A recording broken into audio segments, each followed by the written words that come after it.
అబ్బా! 2 రోజుల నుంచి ఈ కాళ్ళెందుకో ఇంత నొప్పులుగా ఉన్నాయి. డాక్టర్‌ని అడిగితేనేమో ఎక్సర్‌సైజులు చేయండి, నడవండి అని చెప్తున్నాడు. నేనేమో నడవలేకపోతున్నాను అని సుధాకర్ తిప్పలు పడుతూ ఉంటారు.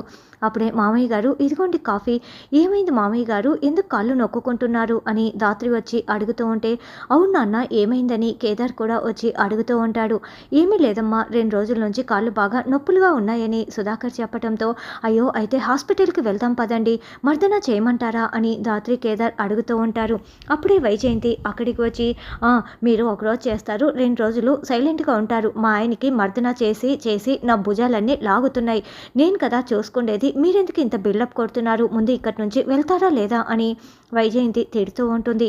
ఇప్పుడు వాళ్ళేమన్నారని "నువ్వెందుకే అలా తిడుతున్నావు? అమ్మ నువ్వు దాని మాటల్ని అసలు పట్టించుకోకండి" అని సుధాకర్ అంటాడు. నీకు సేవలు చేసి చేసి అలసిపోయేది నేను. మళ్ళీ వాళ్ళు మార్కులు కొట్టేస్తూ ఉంటే నేనెందుకు చూస్తూ ఊరుకుంటాను? అయినా మా ఆయనకి సేవలు చేయటానికి నా కొడుకు కోడలున్నారు. మీరేం అవసరం లేదు అని వైజయంతి అంటుంది. అమ్మి నిషి నిషి అని కేకలు పెట్టడంతో ఏమైంది అత్తయ్య అంటూ నిషి పైనుంచే మాట్లాడుతూ ఉంటుంది. మీ మామయ్య గారికి కొంచెం కాళ్ళు నొప్పులుగా ఉన్నాయంట, వచ్చి మర్దనా చేద్దురా అని వైజయంతి అంటే, నేను ఇప్పుడు కొంచెం బిజీగా ఉన్నాను అత్తయ్య, పని వాళ్ళకి చెప్పండి అంటూ నిషి వెళ్తుంది. అప్పుడే యువరాజ్ ఫోన్ మాట్లాడుతూ వెళ్తూ ఉంటే, అప్పుడా మీ నాన్నకి మర్దన చేద్దురా అని వైజయంతి అంటుంది. అమ్మ నేను కాస్త బిజీగా ఉన్నాను, పని వాళ్ళకి చెప్తే వాళ్ళే చేస్తారు అని యువరాజ్ కూడా వెళ్తాడు. ఫోన్ మాట్లాడి వచ్చి చేస్తానని చెప్పబోయి అబ్బోడు అలా చెప్పాడు, అంతే అంతే అని వైజయంతి కవర్ చేస్తూ ఉంటుంది. మామయ్య గారు, ఇప్పుడు మీరు కేదార్ని మర్దన ఎందుకు వద్దని చెప్పారో మేము అర్థం చేసుకోగలము. కేదార్ కష్టపడడం మీకు ఇష్టం లేదు కాబట్టే కదా వద్దని చెప్పారు. కేదార్ అలా కష్టమని ఎప్పుడూ కూడా అనుకోరు. ఆగండి అంటూ ధాత్రి కేదార్ వెళ్ళి ఆయన కాళ్ళకి నూనె తీసుకువచ్చి మర్దన చేస్తూ ఉంటారు. వైజయంతి మండిపడుతూ ఇదంతా చూస్తూ ఉంటుంది. ఎంత దూరం చేస్తామనుకున్నా వీళ్ళు ఇంకా ఇంకా దగ్గరైపోతున్నారు అని టెన్షన్ పడుతూ ఉంటుంది. అలా ధాత్రి కేదార్ మర్దన చేస్తూ ఉండటంతో సుధాకర్ చాలా సంతోషపడుతూ, నన్ను క్షమించండి, నేను మిమ్మల్ని కొడుకు కోడలుగా అంగీకరించలేకపోతున్నాను. ఎందుకంటే నిషి యువరాజ్ని దృష్టిలో పెట్టుకొని మీరు నా కొడుకు కోడలే అని, కొడుకంటే ఇలా ఉండాలి అని సంతోషంగా వాళ్ళిద్దరినీ చూస్తూ ఉంటారు. మామయ్య గారు, అసలు మిమ్మల్ని నడవమని డాక్టర్ గారు చెప్పారు కదా, అసలు నడవకపోతే ఎలా మామయ్య గారు, ఉండండి మేమిద్దరం నడిపిస్తాం అని భుజాల మీద ఆపుగా పెట్టుకొని నడిపిస్తూ ఉంటారు. ఇదంతా చూస్తున్న వైజయంతి, అసలు ఈయన్ని వీళ్ళేం చేద్దాం అనుకుంటున్నారు అని మనసులో అనుకుంటూ, చూడండి ఈ ప్రేమలు చూపించింది చాలు, ఈ దొంగ ప్రేమలు పక్కన పెట్టి ముందు మా ఆయన్ని ఇదిగో ఈ వీల్ చైర్లో కూర్చోపెట్టండి అని గద్దిస్తూ ఉండటంతో, తప్పేదేమీ లేక సరేనమ్మా నన్ను దీంట్లో కూర్చోపెట్టండి అని సుధాకర్ చెప్తారు. అలాగే మామయ్య గారు రెస్ట్ తీసుకోండి, వెళ్ళి పడుకోండి అంటూ ధాత్రి కేదార్ వెళ్తారు. ఇదేంది, ఇది నన్ను చూసుకుంటానని ఈ వీల్ చైర్లో కూర్చోపెట్టి ఇది కూడా నన్ను చూసుకోకుండా వెళ్ళిపోతుందేంటి అని సుధాకర్ అయ్యో నా కర్మ అని అనుకుంటూ ఉంటాడు. తర్వాత వైజయంతి నిషి దగ్గరికి వెళ్ళి, అమ్మి అసలు అక్కడ ఏం జరుగుతుందో నీకు అర్థమవుతుందా? అయినా యువరాజ్తో నువ్వు మాట్లాడొచ్చు కదా, ఇలా కోపంగా ఉంటే ఎలా అని వైజయంతి చెప్తుంటే, అత్తయ్య నాకు ముందే చాలా కోపంగా ఉంది, ముందు మీరు వెళ్ళండి అని నిషి లైట్ ఆఫ్ చేసి పడుకొని ఉంటుంది. తర్వాత వైజయంతి యువరాజ్ దగ్గరికి వెళ్ళి, అప్పుడా నువ్వు ఇలా ఉంటే ఎలా, అమ్మి ఒక్క మెతుకు కూడా తినలేదు, వెళ్ళి బుజ్జగించిపో, ఓదార్చిపో, నువ్వు ఎవరైనా ఆడపిల్లతో అలా చేస్తే నిషికి కోపం రాక ఇంకేం వస్తుంది అని నచ్చ చెప్పడంతో, అలాగేనని యువరాజు నిషి ఐఎమ్ సారీ నిషి, ఇంకెప్పుడు అలా చేయను, నిన్ను కొట్టకుండా ఉండాల్సింది అని యువరాజు అన్నం ప్లేట్ పట్టుకొని సారీ చెప్తూ ఉంటే, చూడు నువ్వు నన్ను కొట్టినందుకు కాదు, ఆ సోనీకి సారీ చెప్పించావు చూడు, నాకు చాలా కోపంగా ఉంది, అయినా ఇది కోపం కాదు, ఇది నా బాధ, నువ్వెందుకు అర్థం చేసుకోవటం లేదు అని నిషి అంటుంది. ఆ సోనీ గురించి మాట్లాడానని నీకు మళ్ళీ కోపం వస్తుందా? సరేలే, నువ్వు ఆ సోనీతో ప్రవర్తించినట్లు నేను కూడా ఒక మొగాడితో ప్రవర్తిస్తాను. నేను నీకు మించి ఏమీ కూడా చేయను. నువ్వు సోనీతో ఏమేం చేసావో అది మాత్రమే నేను చేస్తాను. అప్పుడు నీకు కోపం రాకుండా ఉంటుందా చెప్పు? నేను కూడా చేసి చూపిస్తే కానీ నీకు అర్థం అయ్యేలా లేదు, నా బాధ నీకు అర్థం కావటం లేదు అని నిషి చెప్పటంతో వైజయంతి ఇదంతా బయట నుంచి వింటూ, అమ్మో ఏంటి అమ్మి ఇలా మాట్లాడుతోంది అని టెన్షన్ పడుతూ ఉంటుంది.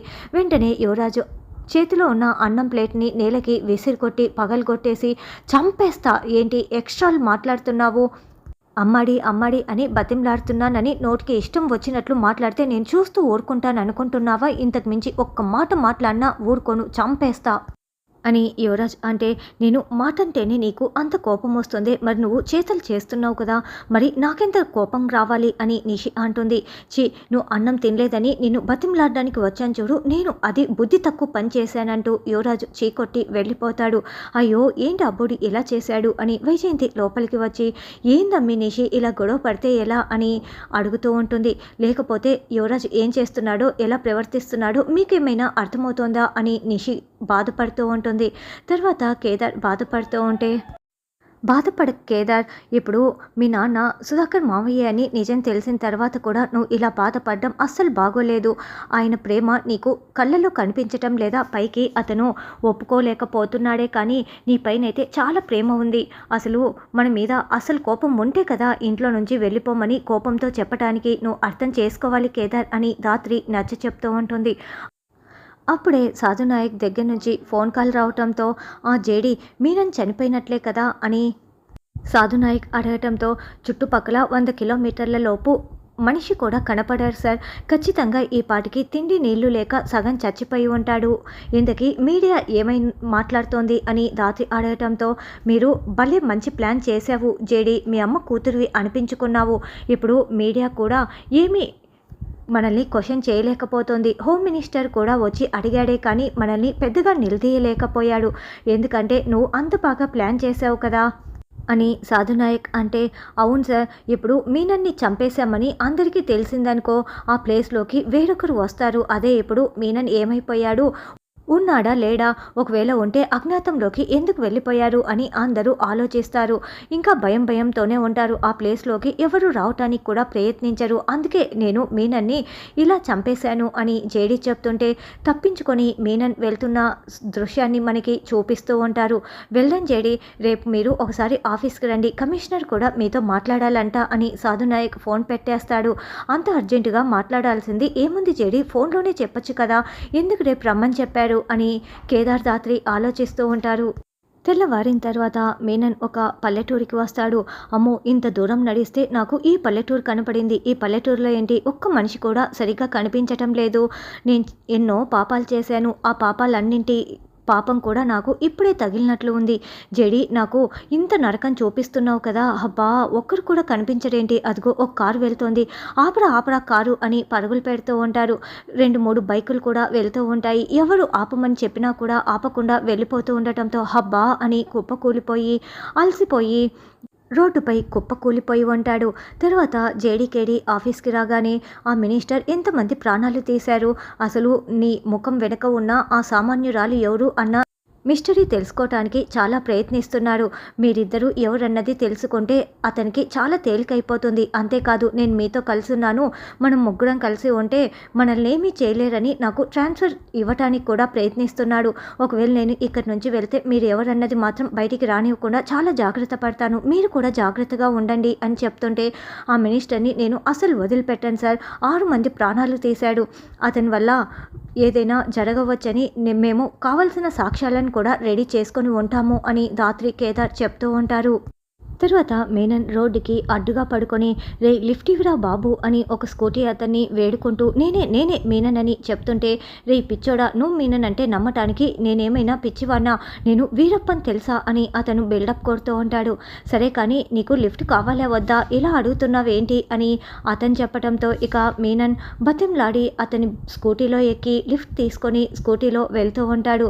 తర్వాత సాధునాయక్, మీకు ఒక ఇంట్రెస్టింగ్ క్యారెక్టర్ గురించి చెప్పాలి అని సింధు గురించి చాలా ఎలివేట్ చేస్తూ చెప్తూ ఉంటాడు.